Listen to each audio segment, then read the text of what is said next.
pinakamura at pinaka-quality. Dito kayo kay Christian Tools. So ito si Boss Ariel. So ito mga Boss Ariel. Sarado pa sila. Yan na.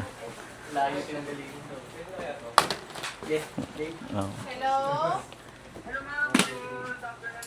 So yun mga kabanshot, no? Kung maghahanap kayo ng mga tools, kung isa kang technician at naghahanap ka ng tools na pinakamura at pinaka-quality, dito kayo kay Christian Tools. So ito si Boss Ariel. So ito mga Boss Ariel.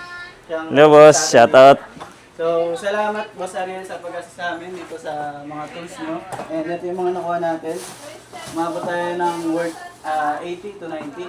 So magaganda yung mga binili natin dahil pinakita sa atin yung mga tools na quality and mapagko-compare mo yung mga tools dito bawat brand. So salamat Boss Christian kayo sa pag ano sa akin dito.